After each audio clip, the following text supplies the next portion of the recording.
Hi guys, Mr. Waffle.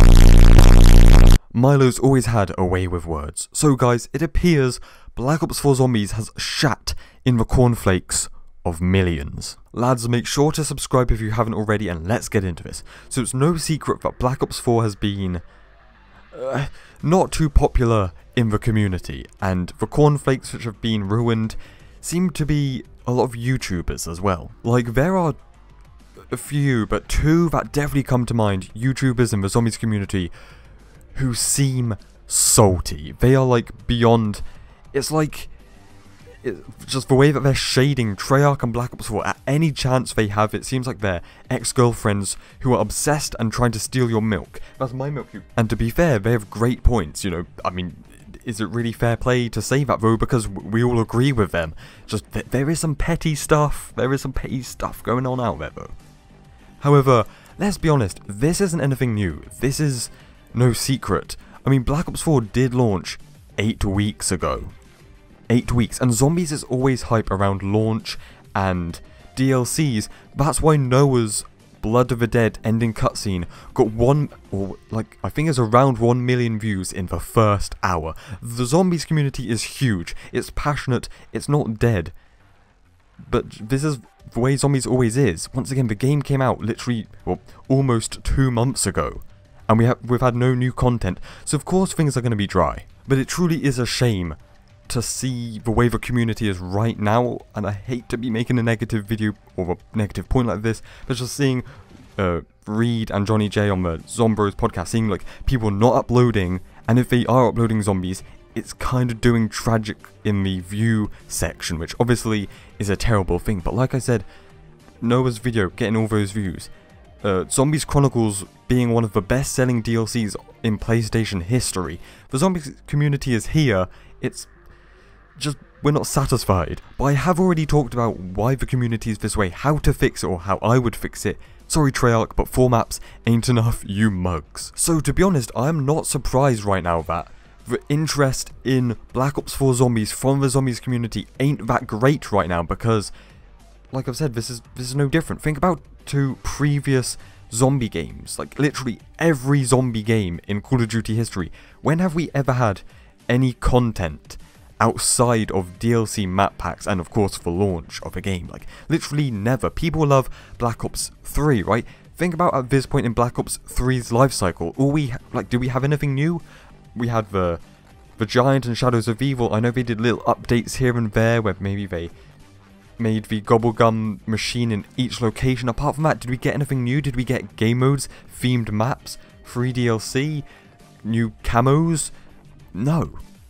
We had none of that. The first content drop was DLC 1. It's no different. Think about Black Ops 2, and I really want to hammer this point into your minds. Black Ops 2, one of the most legendary and beloved COD Zombies games. Think about that game at this point in its life cycle. All it would have is Nuketown and Transit. That's it. And look how people adore that game. Just you wait until we get DLC maps and updates and content. It's gonna be, hopefully, amazing. Now, I don't remember the previous games apart from Black Ops 3 at launch, but I can tell you that Black Ops 4 obviously had a worse launch. The game was unstable compared to Black Ops 3, and that's obviously a bad thing. Like I've talked about, the main focus of the zombies community for the past 7 weeks has been how broken the game is, and I've only crashed once, maybe twice, if I was lucky, in Black Ops 4 Zombies. But it's just, that's the main focus. I bet there's people who haven't even crashed and they're like, yeah, this game's so broken, it sucks, and that's just what the discussion's been about for the last while. Just think, all the Easter eggs were solved in the first week, and that was 8 weeks ago, 7 weeks ago. So it's kind of like, there's been nothing in the zombies community since. But to get back to the YouTubers who are you know, salty AF about Treyarch and the game, to that I say, well, obviously those people care. They're not just blind haters unless you're 8 Thoughts, that head-ass mug. But, you know, Milo and Lex and other people maybe doing some salty tweets here and there, they're doing that because they care about the game. And also, I think that's something that kind of hurt Black Ops 4, is this whole hysteria about the game being broken. I'm not denying it was broken, but just, you know, if I meme for the third time in this video about Milo's video, why Destiny 2 is more worth your money than Black Ops 4. It's just this negativity for the sake of a juicy YouTube video. To get the views, to get the money, family. You know, Drifter himself, I don't know what video it was, but I watched it a few weeks ago. He himself said that negative videos in the COD community get more response than a positive video. I mean, just look at, we've probably, each and every person listening to my voice right now, watching this video, has probably watched the Act Man's Why World War II is So Bad. That video has like 4.1 million views. So yeah, negative videos get the juice. And I feel like some people maybe drove that too far. I mean, going back to Milo, targeting him again, we've probably all seen those videos where he goes off for almost an hour just ranting, being so negative. And once again, he's not necessarily wrong, but it was definitely drawn out and made over multiple hours, multiple videos, just for the sake of getting those views that the toxic community wanted to see. And to be honest, that's the thing, another word that people use for like online entertainers, YouTubers and streamers is influencers, because these people have an influence over the community.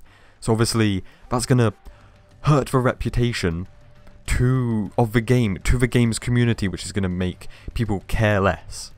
And just to go back to that point once again, this is natural. Are we really going to pretend that Black Ops 3 zombies did not have large dead periods? Are we going to pretend that zombies hasn't been in a large dead period? Like, remember after Black Ops 3, after the Revelations ending, where people were incredibly peed off into the next dimension, and there's a huge dead period, and not only that, the whole World War II, IW controversy, and then look what happens when Zombies Chronicles released. You know, look at the huge dead period after Zombies Chronicles throughout the rest of IW and World War II, and then look when Black Ops 4 was announced and Black Ops 4's launch.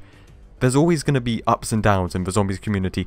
That's just the nature of it. And if you're like making out this big point that, you know, just bringing up this negativity for the sake of views, trying to hurt the community even more, it's just kind of like, dude, this is just the way it's always been. This is the way zombies has always been and it always will be. That's just the nature of the game and the community. There's always these huge dead, stale periods, but it always bounces back when we get new stuff. And to be honest, it sucks that that's the way it is. It sucks that zombies is always hype for a few days once we get new content. Then we get no new content for literally months, and there's nothing to talk about, nothing to be interested in. As someone who's been a zombies fan for full 10 years, and someone who has a YouTube channel around the game mode, obviously I hate that's the way it is. But if you think about Black Ops 4 on paper, I mean, yeah, there's some disappointments here and there. Where the hell's my original perks? Why do I only have 4 perks on a singular map? Why is Voyage of Despair such a big map, but it's so empty? That's just something I've been talking to myself about in my head, and I hope some of you guys agree with that. The map is so big and the layout so complicated, but the map feels so empty, and that's probably what's going to happen when they make 4 maps for the launch of the game. But think about the storyline of Blood of the Dead, the ending cutscene, and the storyline of the map, outstanding. Think about Classified, storyline, outstanding. Think about how, for a lot of people, and including myself, Classified turned a map which was one of my least favourite maps ever into a map that I kind of like. I like Classified. Out of the 4 launch maps, there's only one I would say is kind of tragic, and that's Voyage. But out of 9, Blood of the Dead and Classified, they made 4 maps, and 3 of those maps were hits. That's pretty good odds, to be honest. Just think about the content on paper that Black Ops 4 has compared to any other zombies game. So, to be honest, it's going to be really interesting to see where things go from here. Where or how zombies is going to be updated, if DLC 1 is going to be announced anytime soon, if it's coming out anytime soon, whatever content we're going to be. Is the zombies community going to stay in this rut for a while? And it sucks after the past few years of this down period. But there are spikes of hype. But I just hope, I don't know, I think the future of this game and the zombies community is going to be very interesting. But if zombies really has peaked and is downhill from here, we go into the depths of the abyss, family. It's been a hell of a ride. Think that's all I have to say. guys, what the hell's going on? Stay spicy, and I'll see you in the next one.